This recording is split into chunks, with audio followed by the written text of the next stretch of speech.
अच्छा जी, अब डिफरेंस है ऑर्बिटल सेलुलाइटिस का और प्री सेप्टल सेलुलाइटिस का। एनाटॉमिकल लोकेशन की बात करें, हमने कहा प्री सेप्टल वाला ऑर्बिटल सेप्टम से एंटीरियरली होगा।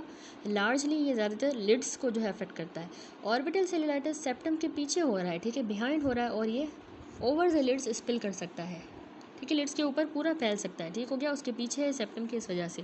प्रेजेंटेशन प्री सेप्टल वाला जो लिड की स्वेलिंग के साथ एरिथमा और कीमोसिस के साथ प्रेजेंट करेगा, लेकिन ऑर्बिटल सेलुलाइटिस में लिड स्वेलिंग, एरिथमा, कीमोसिस प्लस में कुछ क्लिनिकल फीचर्स भी हमें मिलेंगे, ठीक है, जैसे प्रोप्टोसिस जो है वो प्री सेप्टल में नहीं हो रही, लेकिन ऑर्बिटल सेलुलाइटिस में वो प्रोट्रूड कर रहा है, प्रोप्टोसिस भी होगी।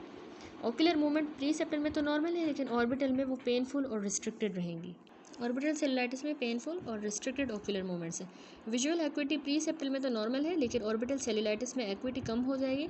कलर विजन भी प्री सेप्टल में नॉर्मल ही रहेगा, ऑर्बिटल सेलुलाइटिस में डिक्रीज हो जाएगा।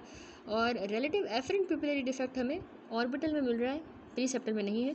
सिस्टमिक सिम्टम्स भी ज़्यादातर एब्सेंट होते हैं प्री सेप्टल में, लेकिन ये भी फीवर जिस तरह हो गया हो भी सकता है, नहीं भी, साथ में सेरिब्रल सिम्टम्स भी हो सकते हैं ऑर्बिटल सेलुलाइटिस के, क्योंकि हमने देखा मेनिंजाइटिस वगैरह, ब्रेन एब्सेस, इससे हो सकता है कॉम्प्लिकेशन।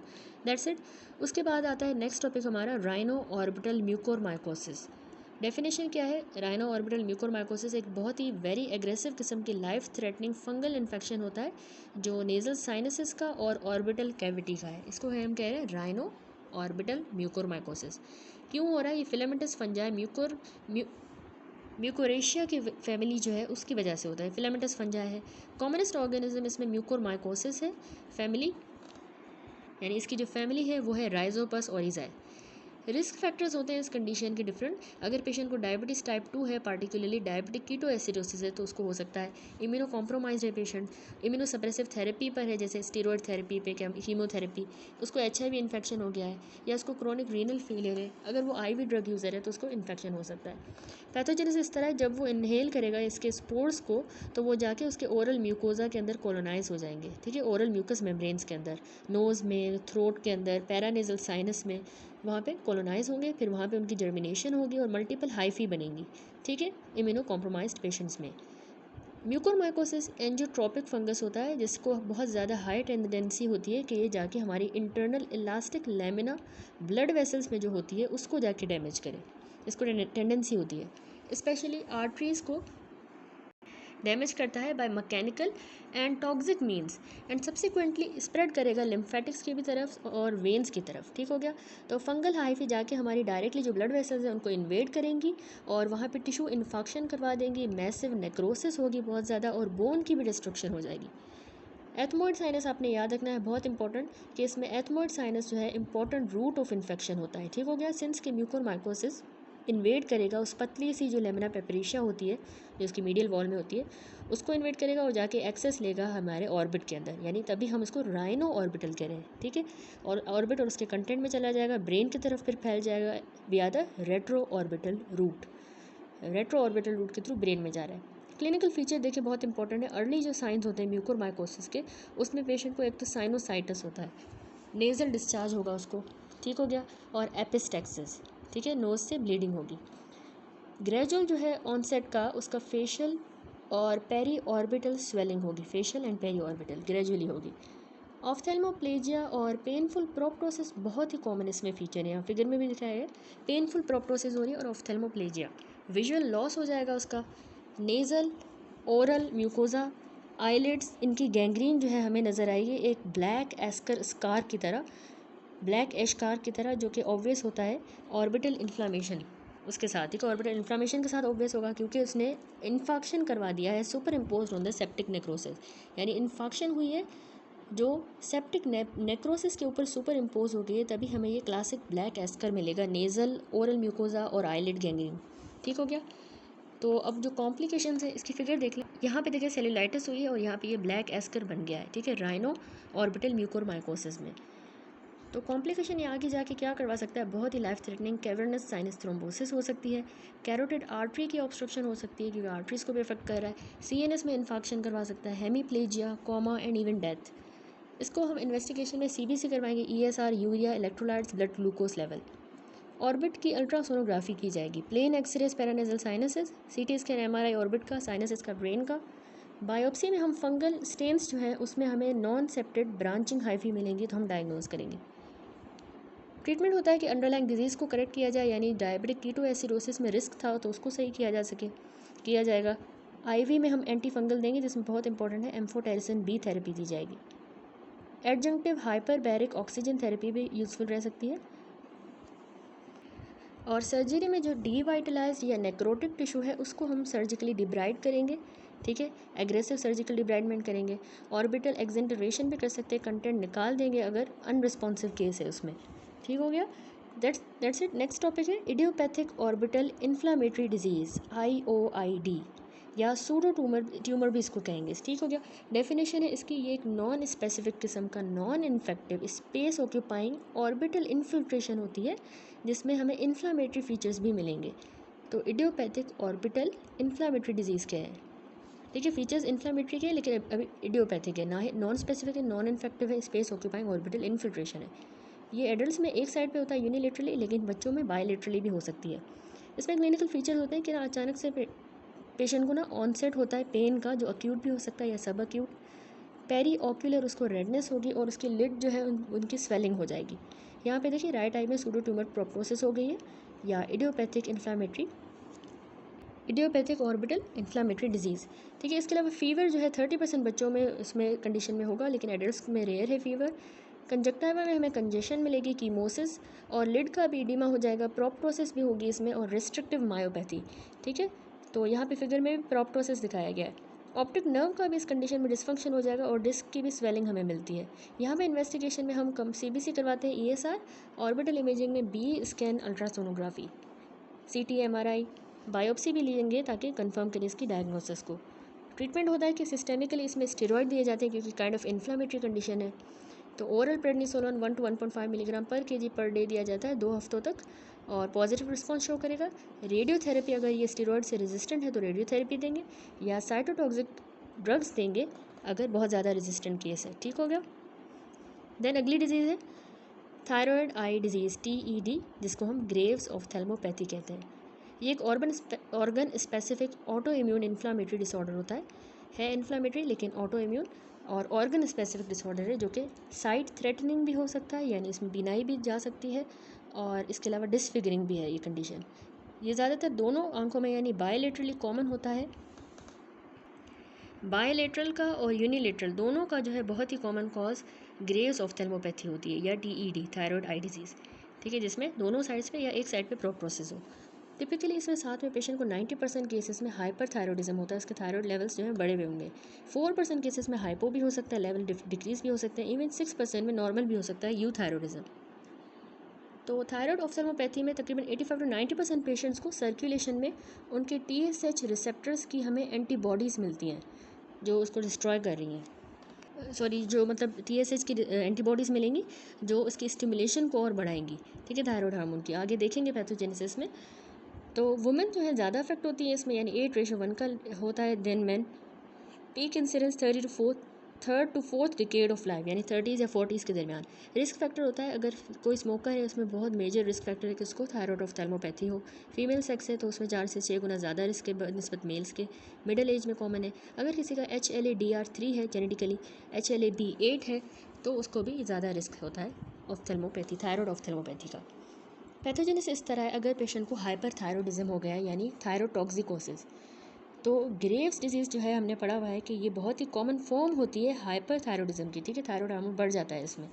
तो ये एक ऑटोइम्यून डिसऑर्डर होता है जिसमें IgG एंटीबॉडीज़ जाके हमारे थायराइड स्टिमुलेटिंग हार्मोन के रिसेप्टर्स के साथ बाइंड करेंगी। थायराइड ग्लैंड में होते हैं ये रिसेप्टर, उनके साथ ये एंटीबॉडीज़ बाइंड करेंगी और थायराइड हार्मोन के सिक्रीशन को स्टिमुलेट करेंगी, तो हाइपरथायरॉइडिज्म होता है। ठीक है, ये ऑटोइम्यून डिसऑर्डर है। इस तरह एंटीबॉडीज़ यानी उसके रिलीज़ को बढ़ा रही है और हाइपरथायरॉइडिज्म हो रहा है। तो ऑफ्थेल्मोपैथी जो है उसमें सजेस्ट हुआ है कि टारगेट एंटीजन जो है वो शेयर होता है बिटवीन द ऑर्बिटल टिश्यूज़, यानी जो एंटीजन है जिसके साथ वो एंटीबॉडीज़ बाइंड कर रही है वो एक तो थायराइड ग्लैंड के अंदर है, दूसरा हमारे एक्स्ट्रा ऑकुलर मसल्स में भी वही एंटीजन शेयर हो रहा है, सेम ही है।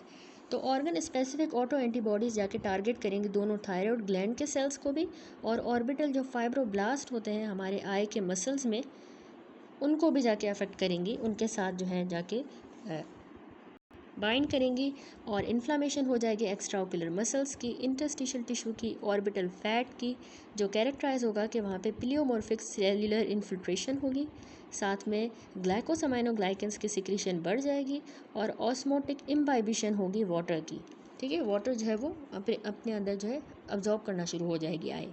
तो एज अ रिजल्ट क्योंकि एक्स्ट्रा ओकुलर मसल जो है बड़े हो जाएंगे, क्योंकि इम्बाइबिशन हो रही है, वाटर की अब्जॉर्ब हो रहा है, वहाँ पे ग्लाइकोसामाइनोग्लाइकन भी ज़्यादा सिक्रीट हो रहे हैं, तो आइज़ जो है एक्स्ट्रा ओकुलर मसल्स जो है ना वो बड़े बड़े हो जाएंगे, इनलार्ज हो जाएंगे एडिमा की भी वजह से। और मोनोन्यूक्लियर जो इन्फ्लामेटरी सेल्स हैं जिसमें लिम्फोसाइट, प्लाज्मा सेल्स, मैक्रोफेजेस, इनकी इन्फिल्ट्रेशन हुई है तो एक्स्ट्रा ओकुलर मसल इनलार्ज कर जाएंगे। वेन्स बिल्कुल कंप्रेस हो जाएंगी और वो फ्लूइड को ड्रेन भी नहीं कर पाएंगी, तो उससे और ज़्यादा एडिमा होगा। अब एक्स्ट्रा ओकुलर मसल्स की जो यहाँ पे इन्लार्जमेंट हुई है वो याद रखिएगा 4 से 8 गुना ज़्यादा होगी बनस्पत नॉर्मल के। टेंडेंस इसमें इन्वॉल्व नहीं होते। इन्फीरियर और जो मीडियल वाला रेक्टस होता है आई में, ठीक है, जो इन्फीरियर होता है मीडियली, ये ज़्यादा इसमें आपने याद रखना अफेक्ट होते हैं।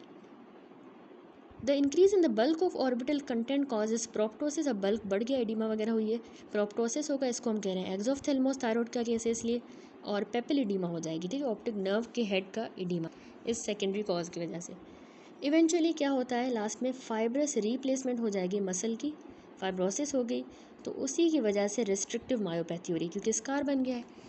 रिस्ट्रिक्टिव मायोपैथी, डिप्लोपिया और ऑप्टिक न्यूरोपैथी, ठीक हो गया। ये पूरी इसकी ईजी सी पैथोजेनेसिस थी। अब आते हैं इसके क्लिनिकल फीचर्स पे। तो सिस्टेमिक जो सिम्टम्स होंगे पेशेंट को इस थायराइड ऑफ्थेल्मोपैथी में, तो वो सिस्टेमिक सिम्टम थायराइड के स्टेटस पे डिपेंड करता है। अगर पेशेंट को हाइपरथायरॉयडिज्म है तो उसका वेट लॉस होगा, स्वेटिंग होगी, हीट इंटॉलरेंस, ठीक है, गर्मी बर्दाश्त नहीं होगी, टैकीकार्डिया होगा, फाइन ट्रेमर्स होंगे, उसको आउटस्ट्रेच्ड फिंगर्स जब की जाएंगी तो बहुत ज़्यादा उसको ट्रेमर्स होंगे। तो ये हाइपरथायरॉयडिज्म के सारे सिस्टेमिक फीचर हैं। ऑक्यूलर फीचर्स में जो थायराइड ऑफ्थेल्मोपैथी है, आई डिजीज़, वो टिपिकली प्रोसीड करता है फॉलोइंग स्टेजेस के थ्रू। सबसे पहला होता है ऑक्यूलर फीचर्स में कंजेस्टिव यानी इन्फ्लामेटरी स्टेज, तो उसमें क्या होता है, आइज़ रेड और पेनफुल नज़र आती हैं, ठीक है। फिर फाइब्रोटिक क्विएसेंट स्टेज होता है जिसमें आइज़ बिल्कुल white, painless with motility defect हमें मिलेंगी, ठीक है, उनमें मोटिलिटी डिफेक्ट हो गया है, पेन अभी नहीं रहा और आइज़ वाइट हो जाएंगी, इसको फाइब्रोटिक या क्विएसेंट स्टेज कहते हैं, जो लास्ट स्टेज था। ये होते हैं ऑक्यूलर सिम्टम्स फीचर्स, ठीक हो गया। अब क्लिनिकल फीचर्स को असल में डिवाइड किया गया है, एक तो सॉफ्ट टिश्यू के इन्वॉल्वमेंट में, lid retraction, proptosis, optic neuropathy, restrictive myopathy, ये सारे जो है क्लिनिकल इसमें फीचर्स हो रहे हैं जिनको इंडिविजुअली डिस्कस करेंगे। हमने कहा कि इसमें सॉफ्ट टिश्यू इन्वॉल्वमेंट हो रही है।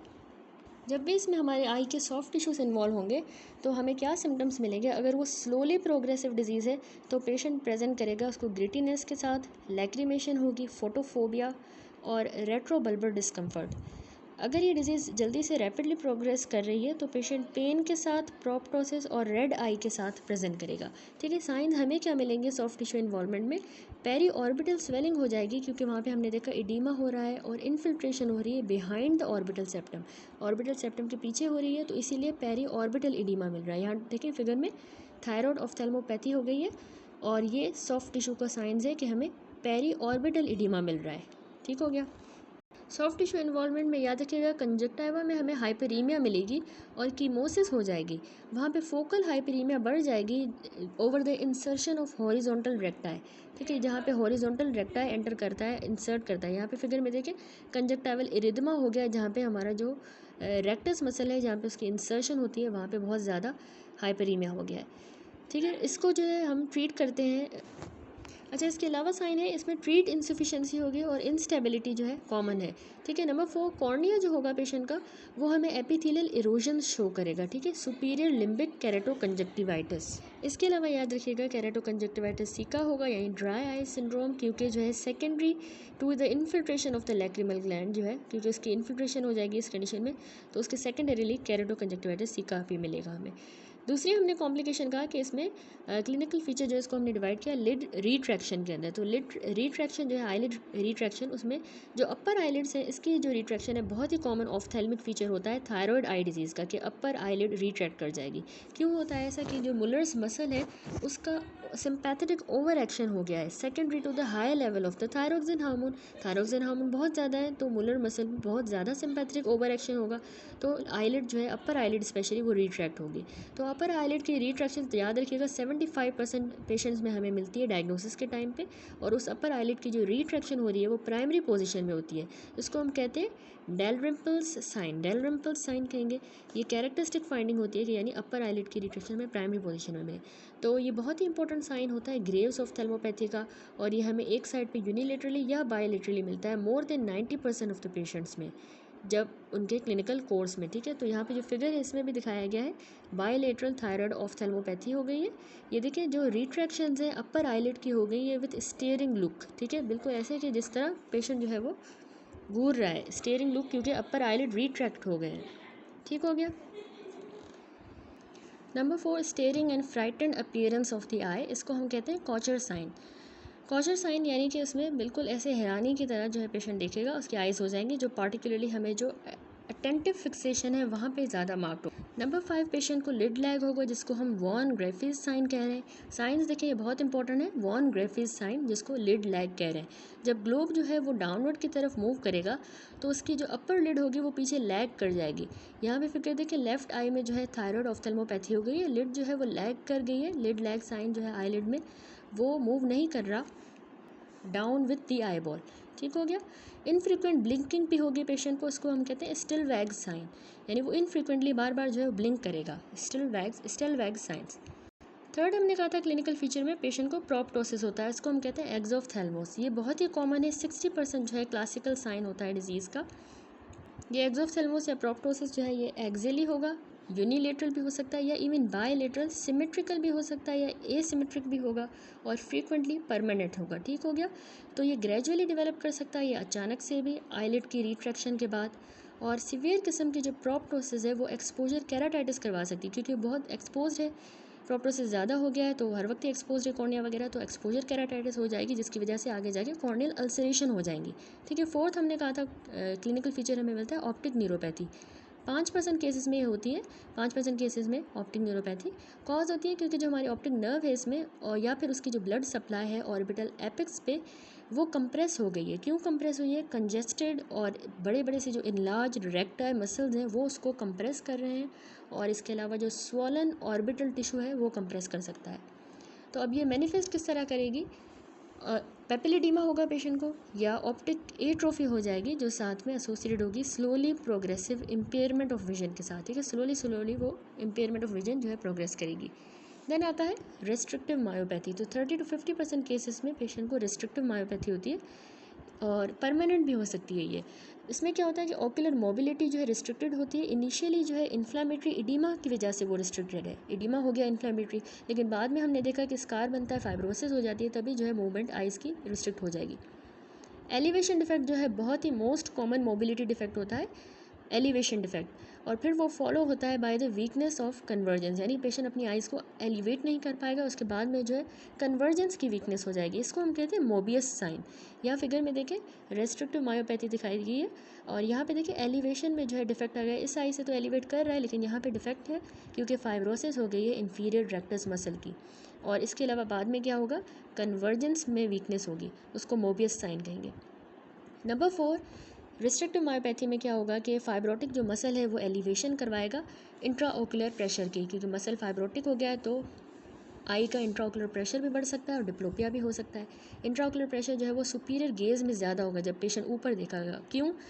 क्योंकि उसकी रिस्ट्रिक्टिव मायोपैथी है, तो उसकी वजह से जो उसकी एपीस्क्लेरल वेन्स हैं उन पे कंप्रेशन पड़ेगी, जो ड्रेन कर रही होती है, हमने पढ़ा है एक्वस ह्यूमर को, एपीस्क्लेरल वेन कंप्रेस होंगी तो ड्रेन नहीं हो पाएगा, तो इसकी वजह से इंट्राओकुलर प्रेशर ऊपर दिखने में सुपीरियर गेज में ज़्यादा बढ़ेगा। ठीक हो गया।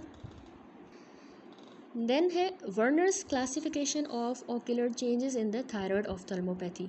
तो जो भी हमें थायराइड ऑफ्थेल्मोपैथी में ओकुलर चेंजेस मिलते हैं उसको वर्नर क्लासिफिकेशन में बताया गया। ये असल में अमेरिकन थायराइड एसोसिएशन ने ये क्लासिफिकेशन बनाई है। ये इंडिकेट करती है सिवियरिटी ऑफ ऑफ्थेल्मोपैथी को। ठीक है, और इसको हम एक एक्रोनिम से डिनोट करते हैं, नो स्पेक्स। ठीक है, NO नो स्पेक्स। N यानी ग्रेड 0 होता है, इसमें हमें कोई भी साइन या सिम्टम नहीं मिलता। ठीक है, ऑफ्थेल्मोपैथी का। ग्रेड 1 में क्या होता है, सिर्फ लिड रिट्रैक्शन का साइन होता है, only sign lid retraction. Grade 2 में सॉफ्ट टिश्यूज़ की इन्वॉल्वमेंट होती है और इसमें हमें सिम्टम्स एंड साइन मिलते हैं। ग्रेड 3 में पेशेंट को प्रोप्टोसिस होगा, 4th ग्रेड में जो है उसके एक्स्ट्रा ओकुलर जो मसल्स हैं वो इन्वॉल्व हो जाएंगे ई। 5th ग्रेड में कॉर्निया की भी इन्वॉल्वमेंट हो रही है क्योंकि एक्सपोजर केराटोपैथी हो रही थी। एंड 6th ग्रेड में एस से साइट लॉस हो जाएगा क्योंकि अब लास्ट में ऑप्टिक नर्व इन्वॉल्व हो गई है। तो ये सीवियरिटी के हिसाब से ऑफ्थेल्मोपैथी को ग्रेड किया गया है वर्नर क्लासिफिकेशन के थ्रू। डायग्नोस कैसे करना है ऑफ्थेल्मोपैथी को?